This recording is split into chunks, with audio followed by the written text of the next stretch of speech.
بسم اللہ الرحمن الرحیم انما یرید اللہ لیذہب عنکم الرجس اہل البیت ویطہرکم تطہیرا۔ سورہ احزاب کی آیت جسے آیت تطہیر کہا جاتا ہے آپ کے سامنے تلاوت کی ہے۔ یہ والی جو آیت کریمہ ہے یہ آپ صلی اللہ علیہ وسلم کی بیویوں کے بارے میں نازل ہوئی۔ جس طرح آپ قرآن مجید کا مطالعہ کریں 21 نمبر پارے کا جو آخری رکوع ہے اس میں آپ صلی اللہ علیہ وسلم کی ازواج کو اللہ تعالیٰ نے خطاب فرمایا ہے۔ یا ایھا النبی قل لازواجک ان کنتن تریدن الحیاۃ الدنیا وزینتہا فتعالین امتعکن واسرحکن سراحا جمیلا۔ یعنی اس پورے رکوع کے اندر آپ صلی اللہ علیہ وسلم کی بیویوں کو اللہ تعالیٰ نے خطاب فرمایا اور آیت تطہیر بھی اسی رکوع کے اندر ہے۔ یعنی آیت تطہیر جو ہے یہ بھی آپ صلی اللہ علیہ وسلم کی بیویوں کے بارے میں نازل ہوئی۔ بعض لوگ کہتے ہیں جی انما یرید اللہ لیذہب عنکم، یہاں پر کم ضمیر تو مذکر کی ہے، مؤنث کے لیے تو کنہ ضمیر آنی چاہیے تھی۔ تو قرآن مجید کا یہ اسلوب ہے، مؤنث کے لیے مذکر کی ضمیر کا بھی استعمال قرآن مجید میں ہوا ہے۔ جب فرشتوں نے حضرت سارہ علیہ السلام کو بیٹے اسحاق کی اور پوتے یعقوب کی بشارت دی جیسا کہ سورہ ہود میں ہے، تو فرشتوں نے بھی یہی بات کہی رحمۃ اللہ وبرکاتہ علیکم۔ اب حالانکہ وہ مؤنث ہیں اور ان کے لیے قم ضمیر آئی ہے، تو مؤنث کے لیے قم ضمیر کا آنا یہ کوئی اجنبیت والی بات نہیں ہے، یہ قرآن مجید کا اسلوب ہے۔ اس طرح مؤنث کے لیے مذکر کی ضمیر آ جاتی ہے۔ اچھا، اصل میں تو آپ صلی اللہ علیہ وسلم کی بیویوں کے بارے میں یہ والی آیت کریمہ نازل ہوئی کیونکہ سب سے پہلے بیویاں اہل بیت میں شامل ہیں۔ اچھا، آپ صلی اللہ علیہ وسلم کی بیوی حبیبہ و حبیبی رب العالمین صدیقہ بنت صدیق حضرت عائشہ رضی اللہ تعالیٰ عنہا پر جب الزام لگا تو آپ صلی اللہ علیہ وسلم نے فرمایا کہ مجھے میرے اہل بیت کے بارے میں ایذا پہنچائی گئی ہے۔ تو آپ صلی اللہ علیہ وسلم نے اپنی بیوی حضرت عائشہ رضی اللہ تعالیٰ عنہا کے لیے اہل بیت کا لفظ استعمال کیا، اور جس طرح میں نے بتایا کہ حضرت سارہ علیہ السلام کے لیے اہل بیت کا لفظ آیا ہے۔ تو آپ صلی اللہ علیہ وسلم اچھا، بعض لوگوں نے اس آیت کریمہ کی تفسیر بیان کرتے وقت انہوں نے آپ صلی اللہ علیہ وسلم کے نواسوں کو حضرت فاطمہ اور حضرت علی رضی اللہ تعالیٰ عنہ انہوں نے اہل بیت میں ان کو شامل نہیں کیا۔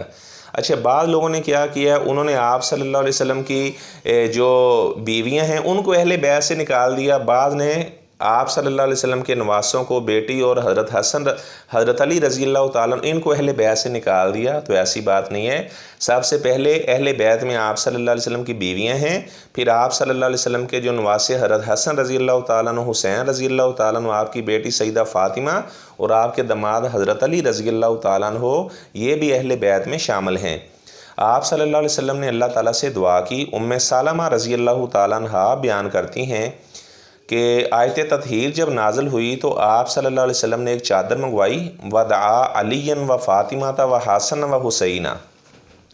تو آپ صلی اللہ علیہ وسلم نے حضرت علی کو، فاطمہ، حسن، حسین رضی اللہ تعالیٰ عنہم ان کو بلایا اور چادر کے نیچے کیا، اور آپ نے فرمایا اللہم ہؤلاء اہل بیتی، یا اللہ یہ بھی میرے اہل بیت ہیں، اذھب عنہم الرجس، یا اللہ ان سے بھی رجس کو دور فرما دے، وطہرہم تطہیرا، یا اللہ انہیں بھی پاک کر دے۔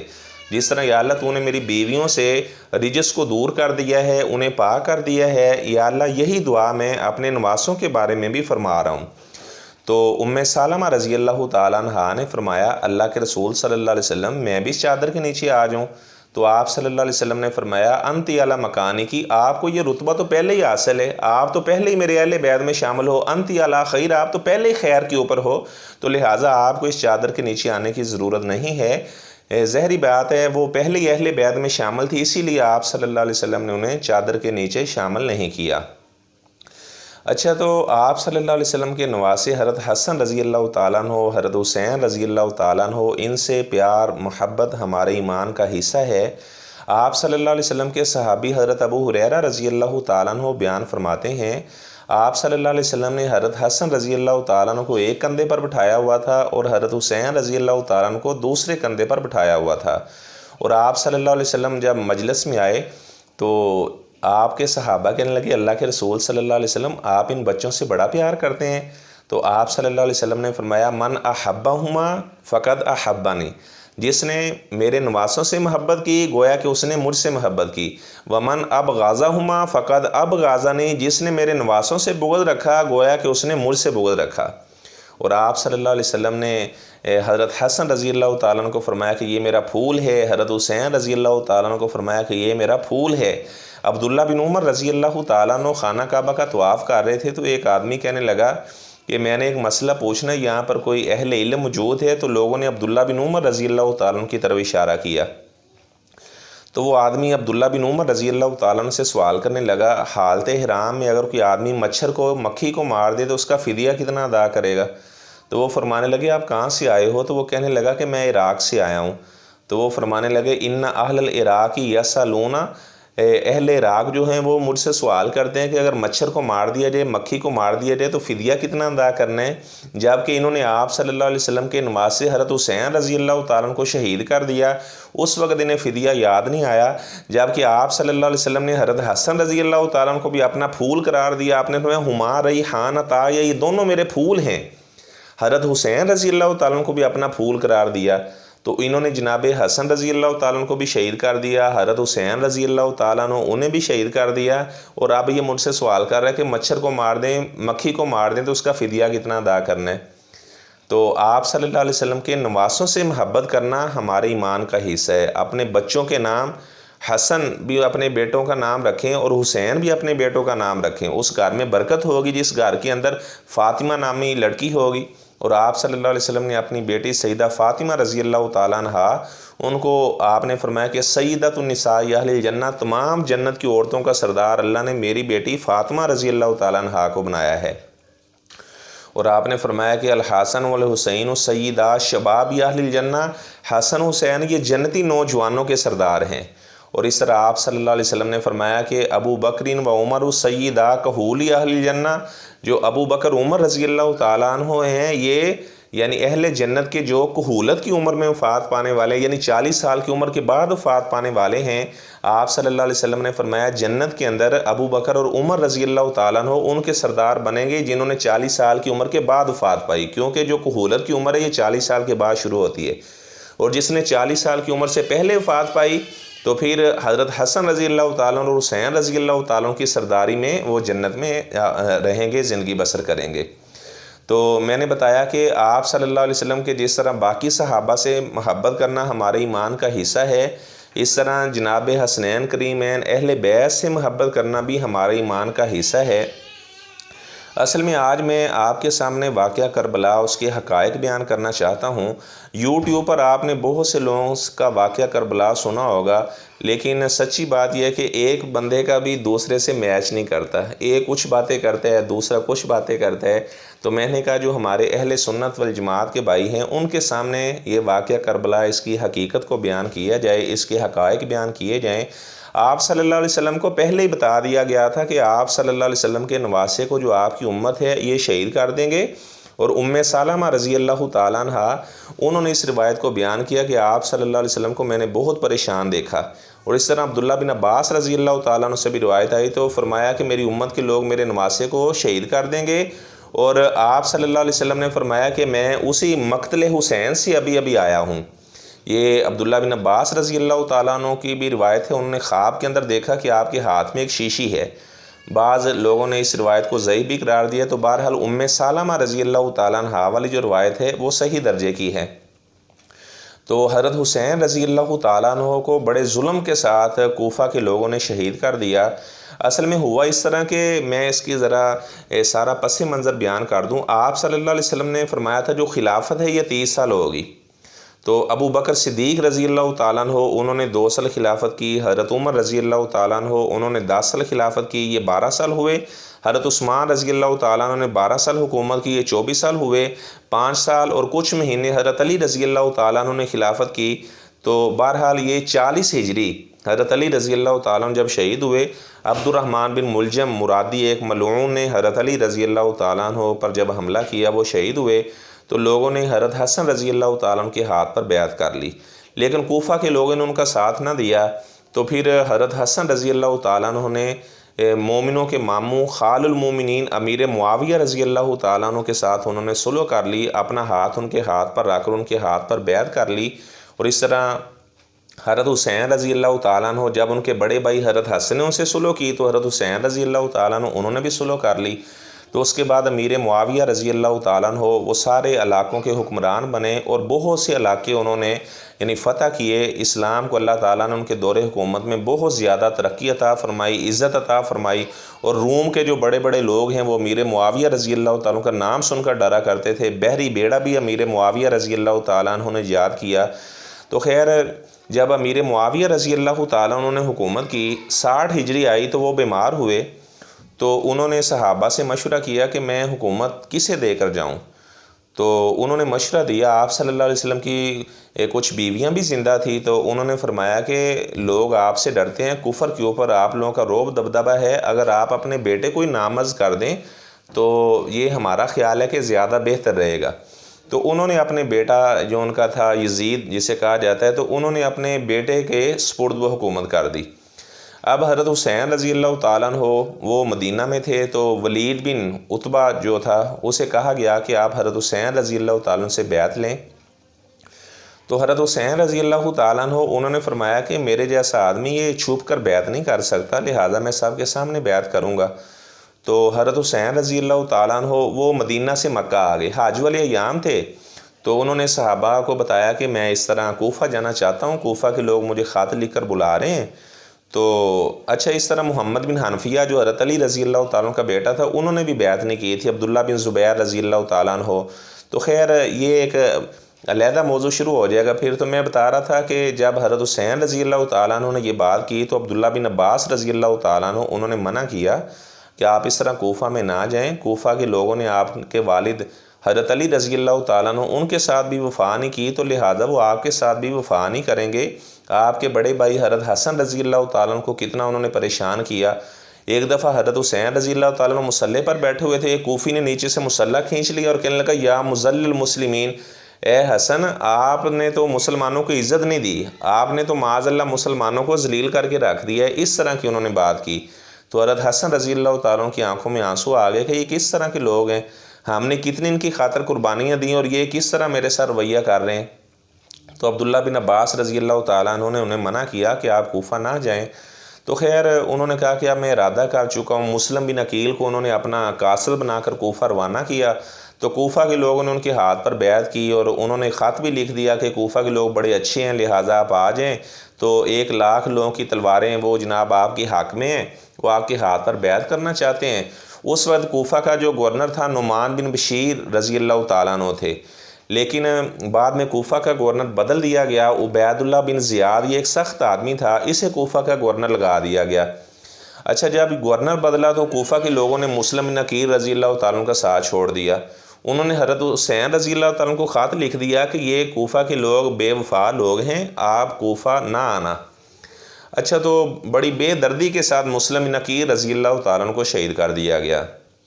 ادھر سے حضرت حسین رضی اللہ تعالیٰ عنہ ابھی مکہ سے نکلے ہی تھے کہ مسلم بن عقیل کا خط ملا کہ یہ لوگ بے وفا ہیں، آپ یہاں پہ نہ آنا۔ لیکن ان کی شہادت کی خبر بھی آئی تو مسلم بن عقیل رضی اللہ تعالیٰ عنہ کے جو بھائی تھے وہ کہنے لگے کہ ہم اس طرح بغیر بدلہ لیے نہیں جائیں گے، کیوں انہوں نے ہمارے بھائی کو اس طرح شہید کر دیا۔ تو اس ارادے سے دوبارہ وہ کوفہ کی جانب چلے۔ تو جب کوفہ کے قریب پہنچے تو انہیں روکا گیا، تو حضرت حسین رضی اللہ تعالیٰ عنہ انہوں نے جو اس وقت فوج کا کمانڈر تھا ان سے بات کی، کہنے لگے کہ آپ پھر اس طرح کریں کہ یہ تمام جو مکاتب فکر ان کی کتابوں میں یہ شرطیں لکھی ہوئی ہیں۔ وہ کہنے لگے کہ جہاں سے میں آیا ہوں مکہ سے مجھے وہاں ہی جا لینے دو۔ تو انہوں نے کہا یہ شرط منظور نہیں ہے۔ انہوں نے کہا پھر مجھے ایسے کرو اسلامی سرحد پہ جا لینے دو، میں کافروں سے لڑتا ہوا شہید ہو جاؤں۔ انہوں نے کہا یہ بھی شرط منظور نہیں ہے۔ ان کا پھر مجھے آپ ایسے کریں دمشق جا لینے دیں تو وہاں جا کر میں یزید بن معاویہ کے ساتھ اپنا صلح کا معاملہ کر لیتا ہوں۔ انہوں نے کہا جی ہمیں کوئی اعتراض نہیں، اگر آپ نے یہاں سے جانا ہے دمشق تو آپ چلے جائیں۔ تو حضرت حسین رضی اللہ تعالیٰ عنہ انہوں نے وہاں سے دمشق کا سفر شروع کر دیا۔ اگر آپ نقشہ دیکھیں، اگر کوئی آدمی مکہ سے کوفہ جائے تو درمیان میں کربلا کی جگہ نہیں آتی۔ اگر کوئی آدمی وہ یعنی کوفہ سے دمشق کی جانب جاتا ہے تو راستے میں کربلا والا مقام آتا ہے۔ اچھا کوفیوں نے سوچا کہ ہم نے تو خود انہیں خط لے کر بلایا تھا، اگر یہ یزید نے خط دیکھ لیے تو ہم تو پکڑے جائیں گے کیونکہ ہماری مہریں لگی ہوئی ہیں۔ تو انہوں نے کیا کیا، کوفہ کے لوگوں نے کربلا والی جگہ پر حضرت حسین رضی اللہ تعالیٰ عنہ کا محاصرہ کر لیا اور خطوں کو جلانے کے لیے انہوں نے ساتھ خیموں کو آگ بھی لگا دی۔ تو اس طرح بڑے ظلم کے ساتھ انہوں نے آپ صلی اللہ علیہ وسلم کے نواسے کو 58 برس ان کی عمر تھی، اور 58 برس میں آپ جانتے ہیں کہ آدمی وہ 40 سال کی عمر کے بعد کہولت عمر شروع ہو جاتی ہے، تو آپ صلی اللہ علیہ وسلم کے نواسے کو انہوں نے بڑے ظلم کے ساتھ کربلا والی جگہ پہ شہید کر دیا۔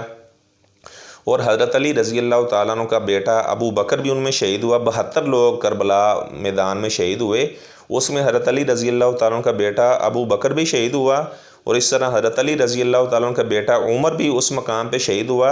اور حضرت علی رضی اللہ تعالیٰ عنہ کا بیٹا عثمان بھی اس مقام پہ شہید ہوا۔ اچھا، اب یہ تمام یعنی جو اہل تشیع ہیں ان کی تقریباً 12 کتابوں کے اندر یہ لکھا ہوا ہے۔ شیخ مفید نے بھی یہ بات لکھی ہے کہ حضرت علی رضی اللہ تعالیٰ عنہ کے ایک بیٹے کا نام ابو بکر تھا، ایک کا نام عمر تھا، ایک کا نام عثمان تھا۔ اچھا، اس طرح حضرت حسین رضی اللہ تعالیٰ عنہ کے بیٹوں میں ابو بکر عمر عثمان نام یہ شامل ہیں۔ حضرت حسن رضی اللہ تعالیٰ عنہ کے بیٹوں میں ابو بکر عمر عثمان شامل ہیں۔ اگر ان کی آپس میں عداوت ہوتی یا وہ معاذ اللہ ابو بکر عمر رضی اللہ تعالیٰ عنہما ان کو برا سمجھتے ہوتے تو حضرت علی رضی اللہ تعالیٰ عنہ اپنے بیٹوں کے نام وہ شیخین کے نام پر کیوں رکھتے؟ دماد رسول حضرت عثمان کے نام پر اپنے بیٹے کا نام کیوں رکھتے؟ حضرت عمر رضی اللہ تعالیٰ عنہ کو اپنی بیٹی ام کلثوم کا رشتہ کیوں دیتے؟ تو خیر، جب حضرت حسین رضی اللہ تعالیٰ عنہ کو میں نے بتایا شہید کر دیا گیا تو ان کا سر اتار کر وہ عبید اللہ بن زیاد کے پاس لے گئے۔ بخاری شریف میں موجود ہے، عبید اللہ بن زیاد نے ایک چھڑی پکڑی اور وہ جناب حسین رضی اللہ تعالیٰ عنہ ان کے اپنا ہونٹوں میں چھڑی مارنے لگا۔ تو انس رضی اللہ تعالیٰ عنہ فرماتے ہیں میں نے کہا ذلیل آدمی، آپ صلی اللہ علیہ وسلم ان ہونٹوں کو بوسے دیا کرتے تھے، آپ صلی اللہ علیہ وسلم تو بڑا پیار کیا کرتے تھے اور آپ ایسا ظلم نہ کریں۔ تو عبید اللہ بن زیاد نے آگے حضرت انس رضی اللہ تعالیٰ عنہ کی بھی گستاخی کی، تو اس کا پھر عبید اللہ بن زیاد کو دنیا کے اندر یہ انجام دیکھنا پڑا۔ جامع ترمذی میں موجود ہے، عبید اللہ بن زیاد کو بھی چند دنوں کے بعد قتل کر دیا گیا، اور جب اس کا سر جامع مسجد میں رکھا گیا تو ایک سانپ آیا، اور وہ باقی بھی حالانکہ وہاں پہ سر کٹے ہوئے سر موجود تھے، وہ کسی کے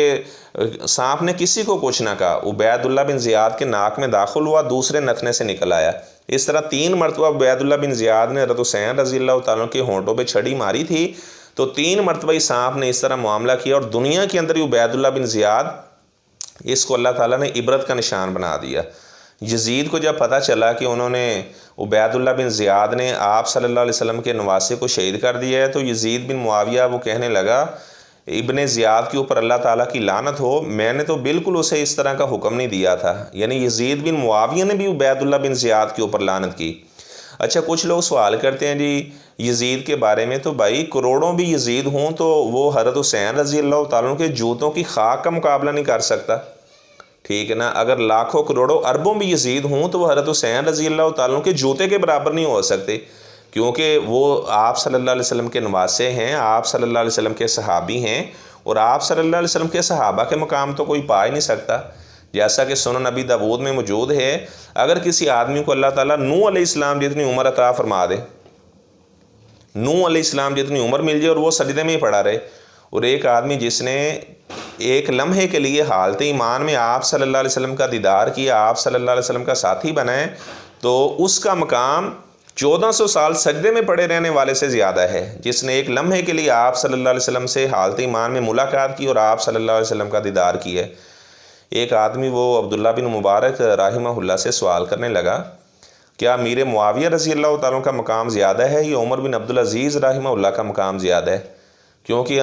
عمر بن عبدالعزیز رحمہ اللہ کے زمانے میں بڑا امن و امان تھا، امیر معاویہ رضی اللہ تعالیٰ کے زمانے میں مسلمانوں کی آپس میں جنگیں بھی ہوئی۔ تو وہ فرمانے لگے کہ آپ کیسی بات کر رہے ہیں؟ وہ فرمانے لگے امیر معاویہ رضی اللہ تعالیٰ کا جو گھوڑا تھا، اس کے گھوڑے کے ناک کے اندر جو خاک جایا کرتی تھی، جو غبار جاتا تھا، عمر بن عبدالعزیز رحمہ اللہ تو اس خاک کا بھی مقابلہ نہیں کر سکتے، کیونکہ امیر معاویہ رضی اللہ تعالیٰ عنہ وہ خال المومنین ہیں، مومنوں کے ماموں ہیں، اور وہ آپ صلی اللہ علیہ وسلم کے صحابی ہیں، پھر آپ صلی اللہ علیہ وسلم کے برادر ان لا ہیں، کیونکہ امیر معاویہ رضی اللہ تعالیٰ کی جو بہن ام حبیبہ رضی اللہ تعالیٰ عنہ ابو سفیان کی جو بیٹی ہیں، وہ آپ صلی اللہ علیہ وسلم کی زوجہ ہیں، ام المومنین ہیں۔ ایسی تاریخ میں لکھا ہوا ہے کہ جب حضرت حسین رضی اللہ تعالیٰ نے شہید ہوئے تو کسی آدمی نے مذاق سے کوئی بات کہی تو آسمان سے 2 ستارے گرے، دونوں اس کی آنکھوں کے اوپر لگے، اللہ تعالیٰ نے اس کی آنکھوں کا نور ختم کر دیا۔ تو آپ صلی اللہ علیہ وسلم کے اہل بیت سے محبت کرنا، پیار کرنا، اہل سنت والجماعت ان کے ایمان کا حصہ ہے۔ آپ صلی اللہ علیہ وسلم کے نواسے، وہ جنتی نوجوانوں کے سردار ہیں، اور آپ صلی اللہ علیہ وسلم تو انہیں اپنے کندھوں کے اوپر بٹھا لیتے۔ حضرت حسن رضی اللہ تعالیٰ عنہ آپ صلی اللہ علیہ وسلم کے بہت زیادہ مشابہ تھے۔ آپ صلی اللہ علیہ وسلم ایک دفعہ سجدہ لمبا کر دیا، آپ نے فرمایا کہ یہ حسن میرے کندھے کے اوپر بیٹھ گیا تو اس وجہ سے میں نے سجدہ لمبا کر دیا، اور آپ نے حضرت حسن رضی اللہ تعالیٰ عنہ فرمایا ان ابنی ھذا سید، یہ میرا بیٹا سردار ہے۔ آپ نے انہیں سید قرار دیا، سردار قرار دیا۔ آپ صلی اللہ علیہ وسلم اتنی محبت کرتے تھے، ایک دفعہ آپ خطبہ ارشاد فرما رہے تھے کہ حضرت حسن رضی اللہ تعالیٰ عنہ، حسین رضی اللہ تعالیٰ عنہما وہ آئے، اور وہ سرخ انہوں نے قمیض پہنے ہوئے تھے، اور وہ قمیض لمبے تھے اور وہ گر رہے تھے، تو آپ صلی اللہ علیہ وسلم نے خطبہ چھوڑ دیا۔ آپ نے فرمایا کہ جب ان بچوں کو میں نے دیکھا تو مجھ سے رہا نہ گیا، فلم اصبر، میں صبر نہ کر سکا، تو نیچے آ کر میں نے ان بچوں کو پھر پکڑا اور اپنے سینے سے لگایا، اور اس موقع پر آپ نے فرمایا کہ اللہ تبارک و تعالیٰ نے سچ ہی فرمایا ہے کہ جو تمہاری اولاد ہے اور تمہارا مال ہے یہ تمہارے لیے فتنے کا باعث ہے۔ یعنی آپ نے فرمایا کہ میں صبر نہیں کر سکا۔ اچھا، ضعیف روایت میں یہ بھی ہے کہ جو اولاد ہوتی ہے انسان کو بزدل بھی بنا دیتی ہے اور بخیل بھی بنا دیتی ہے، یعنی آدمی کسی سے لڑتا ہے تو وہ 10 دفعہ سوچ دے میرے چھوٹے چھوٹے بچے ہیں۔ تو بہرحال جو آپ صلی اللہ علیہ وسلم کے صحابہ ہیں، حضرت عمر رضی اللہ تعالیٰ عنہ، اس طرح حضرت ابو بکر صدیق رضی اللہ تعالیٰ عنہ، حضرت عثمان رضی اللہ تعالیٰ عنہ، حضرت علی رضی اللہ تعالیٰ عنہ، آپ صلی اللہ علیہ وسلم کی جو ازواج ہیں، ام المومنین عائشہ صدیقہ رضی اللہ تعالیٰ عنہ، حضرت خدیجہ رضی اللہ تعالیٰ عنہ، حضرت حفصہ رضی اللہ تعالیٰ عنہ، حضرت میمونہ، حضرت جویریہ رضی اللہ تعالیٰ عنہ، حضرت صفیہ رضی اللہ تعالیٰ عنہ، آپ صلی اللہ علیہ وسلم کی ازواج، آپ کے تمام اصحاب، آپ صلی اللہ علیہ وسلم کے اہل بیت، ان تمام سے محبت کرنا ہمارے ایمان کا حصہ ہے۔ وہ چاہے کوئی ادنا سے ادنا صحابی ہے، ٹھیک ہے، اگر کوئی آدمی کسی صحابی کا گستاخ ہے تو وہ اللہ کی جنت میں نہیں جا سکتا۔ تمام صحابہ سے محبت کرنا، امیر معاویہ رضی اللہ تعالیٰ عنہ، ابو سفیان رضی اللہ تعالیٰ عنہ، عمر بن عاص رضی اللہ تعالیٰ عنہ، مغیرہ بن شعبہ رضی اللہ تعالیٰ عنہ، تمام صحابہ سے محبت کرنا ہمارے ایمان کا حصہ ہے۔ آپ صلی اللہ علیہ وسلم کی بیٹیاں سیدہ زینب رضی اللہ تعالیٰ عنہ، آپ کے داماد ابو العاص رضی اللہ تعالیٰ عنہ، آپ نے اپنے داماد ابو العاص کی بڑی تعریف فرمائی، فرمایا کہ وہ وعدے کا بڑا پکا تھا۔ جب میں نے اسے کہا کہ میری بیٹی کو آپ نے یہاں مدینہ روانہ کرنا ہے تو ابو العاص نے فوراً اپنا وہ وعدہ پورا کیا اور میری بیٹی زینب کو اس نے مدینہ روانہ کر دیا۔ اور اس طرح آپ صلی اللہ علیہ وسلم کے دوہرے داماد حضرت عثمان بن عفان رضی اللہ تعالیٰ عنہ، حضرت علی رضی اللہ تعالیٰ عنہ، اس طرح آپ صلی اللہ علیہ وسلم کی پیاری بیٹی سیدہ فاطمہ رضی اللہ تعالیٰ عنہ، آپ نے فرمایا کہ میری بیٹی فاطمہ جنت کے اندر سب سے پہلے آپ کی ملاقات میرے ساتھ ہوگی۔ جب آپ صلی اللہ علیہ وسلم بیمار تھے تو ان کی آپ سے ملاقات ہوئی تو وہ یعنی رونے لگی تو پھر وہ ہنس پڑی، تو آپ نے انہیں فرمایا تھا بیٹا فاطمہ میں محسوس کر رہا ہوں کہ میرا اللہ کے پاس جانے کا وقت آ چکا ہے، تو انہوں نے رونا شروع کر دیا۔ تو انہوں نے کہا ابا جی آپ نے کیسے اندازہ لگایا؟ تو آپ نے فرمایا کہ جبرائیل کو ہر سال میں 1 مرتبہ قرآن جی سنایا کرتا تھا، اس سال جبرائیل نے 2 مرتبہ مجھ سے قرآن سنا ہے۔ تو وہ فرماتی ہیں اس کے بعد آپ نے فرمایا کہ بیٹی فاطمہ جنت کے اندر سب سے پہلے آپ کی ملاقات میرے ساتھ ہوگی، تو انہوں نے ہنسنا شروع کر دیا۔ اور آپ صلی اللہ علیہ وسلم کی وفات کے بعد 6 ماہ حضرت فاطمہ رضی اللہ تعالیٰ عنہ زندہ رہی، اور حضرت علی رضی اللہ تعالیٰ عنہ انہوں نے حضرت فاطمہ رضی اللہ تعالیٰ عنہ کا جنازہ پڑھایا، اور جنت البقیع کے اندر سیدہ فاطمہ رضی اللہ تعالیٰ عنہ کو دفن کیا گیا۔ اور آپ صلی اللہ علیہ وسلم نے فرمایا کہ فاطمہ جو میری بیٹی ہے بضعۃ منی، یہ میرے جسم کا ٹکڑا ہے، فمن آذاها فقد آذانی۔ اصل میں اس حدیث کا پس منظر یہ ہے کہ حضرت علی رضی اللہ تعالیٰ عنہ انہوں نے ارادہ کیا ابو جہل کی بیٹی سے نکاح کرنے کا۔ اس موقع پر آپ صلی اللہ علیہ وسلم نے فرمایا کہ فاطمہ میرے بدن کا ٹکڑا ہے، جس نے فاطمہ کو ایذا دی اس نے مجھے ایذا دی۔ آپ نے فرمایا کہ اس طرح آپ صلی اللہ علیہ وسلم نے، اچھا بعض لوگ کیا کرتے ہیں، وہ کہتے ہیں جی حضرت فاطمہ رضی اللہ تعالیٰ عنہ ان کی حضرت ابو بکر صدیق رضی اللہ تعالیٰ عنہ سے لڑائی تھی، انہوں نے ان کو باغ فتح کا حصہ نہیں دیا، تو ایسی بات نہیں ہے۔ جب حضرت فاطمہ رضی اللہ تعالیٰ عنہ حضرت ابو بکر صدیق رضی اللہ تعالیٰ عنہ کے پاس گئی، انہوں نے کہا کہ اس طرح مجھے میرے والد صاحب کی وراثت میں سے حصہ دیا جائے۔ حضرت عباس نے بھی یہ سوال کیا، تو ابو بکر صدیق رضی اللہ تعالیٰ عنہ نے فرمایا کہ آپ صلی اللہ علیہ وسلم کی قرابت داری مجھے بڑی عزیز ہے، لیکن جو معاملات آپ صلی اللہ علیہ وسلم نے کیے ہیں ہر وہ کام میں اسی طرح ہی کروں گا۔ اور آپ صلی اللہ علیہ وسلم نے فرمایا تھا جو انبیاء کا گروہ ہے، ان معاشر الانبیاء لا یورث، جو انبیاء کی جماعت ہے آپ نے فرمایا لا نورث، ہمارا وارث نہیں بنایا جاتا۔ جو ہم مال چھوڑ کر جائیں، ما ترکنا صدقۃ، جو ہم مال چھوڑ کر جائیں وہ سارے کا سارا صدقہ ہوتا ہے۔ تو جس طرح آپ صلی اللہ علیہ وسلم نے فدق کے باغ کو استعمال کیا، میں اسی طرح ہی باغ فدق کا حصہ۔ اچھا انہوں نے تو اپنی بیٹی حضرت عائشہ رضی اللہ تعالیٰ عنہا کو بھی باغ فدق میں سے حصہ نہیں دیا، وگرنہ آپ صلی اللہ علیہ وسلم کی بیوی تھی، وہ 1/8 ان کا حصہ بننا تھا، لیکن انہوں نے نہیں دیا، کیونکہ آپ صلی اللہ علیہ وسلم نے جہاں جہاں باغ فدق کا مصرف رکھا، ابو بکر صدیق رضی اللہ تعالیٰ عنہ نے اسی طرح ہی باغ۔ اچھا جب انہوں نے حضرت فاطمہ رضی اللہ تعالیٰ عنہ کو یہ حدیث سنائی تو ظاہری بات ہے انہوں نے پھر اس کے بعد کبھی بھی باغ فدق کے بارے میں بات حضرت ابو بکر رضی اللہ تعالیٰ سے نہ کی، فما تکلمت، اس کے بعد انہوں نے باغ فدق کے بارے میں ابو بکر رضی اللہ تعالیٰ سے کبھی بات نہ کی۔ تو اللہ تعالیٰ سے میں دعا کرتا ہوں، اللہ تبارک و تعالیٰ جس طرح آپ صلی اللہ علیہ وسلم کے اہل بیت نے زندگی بسر کی، آپ نے فرمایا کہ میں تمہیں قرآن چھوڑ کر جا رہا ہوں، اہل بیت کو چھوڑ کر جا رہا ہوں، جب تک تمہیں انہیں تھام کے رکھو گے تم گمراہ نہیں ہو سکتے۔ ظاہری بات اہل بیت نے بھی قرآن پر عمل کیا ہے اور آپ صلی اللہ علیہ وسلم کی حدیث پر عمل کیا ہے، تو آپ صلی اللہ علیہ وسلم کے اہل بیت اور قرآن یہ لازم ملزوم ہے، انہوں نے قرآن پر عمل کیا، آپ صلی اللہ علیہ وسلم کے فرامین پر عمل کیا ہے۔ اور حضرت علی رضی اللہ تعالیٰ عنہ آپ نے فرمایا کہ علی آپ سے محبت کرنا ایمان کا حصہ ہے، مومن آپ سے محبت کریں گے، منافق آپ سے بغض رکھیں گے۔ یہی الفاظ آپ صلی اللہ علیہ وسلم نے حضرت ابو ہریرہ رضی اللہ تعالیٰ عنہ کے بارے میں فرمایا کہ ابو ہریرہ مومن آپ سے محبت کریں گے، منافق آپ سے بغض رکھیں گے۔ انصار کے بارے میں بھی یہی الفاظ آپ نے فرمایا کہ جو مومن ہیں وہ انصار سے محبت کریں گے، منافق انصار سے بغض رکھیں گے۔ اور غدیر خم کے موقع پر آپ صلی اللہ علیہ وسلم نے جب ایک صحابی کے حضرت علی رضی اللہ تعالیٰ عنہ سے ناراضگی ہوئی تو آپ نے فرمایا من کنت مولاہ فعلی مولا، آپ نے فرمایا کہ جو مجھے دوست سمجھتا ہے میرے داماد کو بھی اپنا دوست سمجھے۔ اللہم والی من والاؤ، یا اللہ جو علی سے دوستی لگائے یا اللہ تو اس کا دوست بن جا۔ یہ آپ صلی اللہ علیہ وسلم نے اللہ تعالیٰ سے دعا کی کہ یا اللہ جو میرے داماد علی سے محبت کرے ان کو دوست سمجھے یا اللہ تو اس کا دوست بن۔ اللہم عادی من عاداؤ، یا اللہ جو ان سے دشمنی رکھے یا اللہ تو اس سے دشمنی کر۔ سیدنا علی رضی اللہ تعالیٰ عنہ انہوں نے خیبر فتح کیا اور آپ نے فرمایا تھا آج علم اسے دوں گا، جھنڈا اسے دوں گا، یحب اللہ و رسولہ، جو اللہ سے بھی محبت کرتا ہے اس کے رسول صلی اللہ علیہ وسلم سے بھی محبت کرتا ہے، وَيُحِبُّهُ اللَّهُ وَرَسُولُهُ، اور اللہ بھی اس سے محبت کرتا ہے، اس کے رسول صلی اللہ علیہ وسلم بھی اس سے محبت کرتے ہیں۔ لیکن بھائیان اتنا مقام ہے، لیکن بعض لوگ کیا کرتے ہیں، وہ کہتے ہیں جی تب تک عظمت بیان نہیں ہو سکتی جب تک معاذ اللہ تعالیٰ کی صفات نہ ڈالی جائیں۔ وہ اللہ تعالیٰ کے نیک بندوں میں، آپ کے صحابہ میں وہ اللہ تعالیٰ کی صفات ڈالنا شروع ہو جاتے ہیں،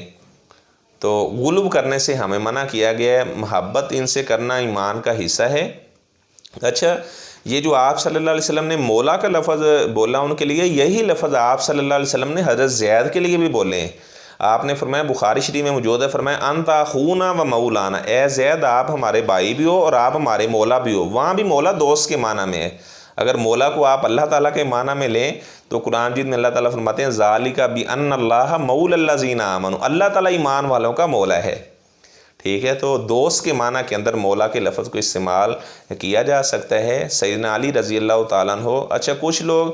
کہتے ہیں جی یہ ولایت حضرت علی کی یہ سب کے اوپر واجب ہے، تو ٹھیک ہے، تمام صحابہ اللہ کے ولی ہیں، حضرت ابو بکر صدیق رضی اللہ تعالیٰ عنہ، حضرت عمر رضی اللہ تعالیٰ عنہ، حضرت عثمان، حضرت علی رضی اللہ تعالیٰ عنہ، مغیرہ بن شعبہ رضی اللہ تعالیٰ عنہ، اس طرح اپنا عمر بن عاص رضی اللہ تعالیٰ عنہ، سیدہ ہند رضی اللہ تعالیٰ عنہ، آپ صلی اللہ علیہ وسلم کی ازواج، یہ سارے کے سارے اللہ کے ولی ہیں۔ اگر صحابہ اللہ کے ولی نہیں تو اور اللہ کا ولی کون ہو سکتا ہے؟ اچھا یہ جو آپ نے غدیر خم کے موقع پر خطبہ دیا تھا، یہ آپ صلی اللہ علیہ وسلم کے ساتھ اس وقت مدینہ کے لوگ تھے، حج کا خطبہ آپ ارشاد فرما چکے تھے، وگرنہ آپ صلی اللہ علیہ وسلم اسے حج کے خطبے کا بھی حصہ بنا سکتے تھے۔ من کنت مولاہ فہذا علی مولا، یہ غدیر قوم کے موقع پر آپ صلی اللہ علیہ وسلم نے فرمایا حج کے خطبے کے اندر ان باتوں کو حج کے خطبے کا حصہ آپ نے نہیں بنایا۔ وہاں تو پوری دنیا کے لوگ تھے موجود تھے، یمن کے لوگ تھے، عراق کے لوگ تھے، مصر کے لوگ تھے، تو لیکن یہ ایک خاص پس منظر ہے اس بات کا جس کو کچھ لوگ وہ غلو کے ساتھ بیان کرتے ہیں۔ تو اللہ تبارک و تعالیٰ سے میں دعا کرتا ہوں، اللہ تبارک و تعالیٰ وہی موقف جو اہل السنہ والجماعہ کا موقف ہے،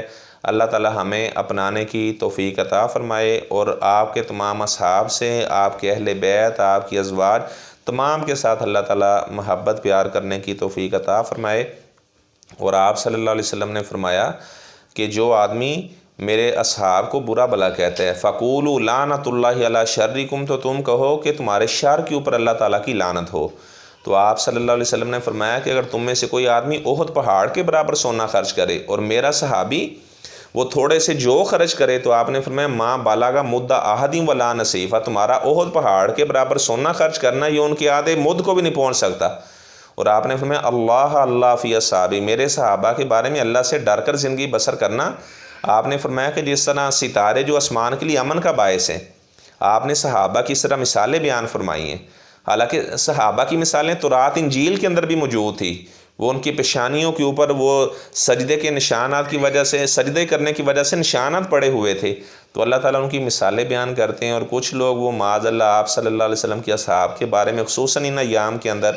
وہ آپ کے اصحاب کے بارے میں برے بلے الفاظ استعمال کرتے ہیں۔ اللہ تبارک و تعالیٰ ایسے لوگوں کو ہدایت عطا فرمائے، سمجھ عطا فرمائے۔ اور جو لوگ اس مہینے میں،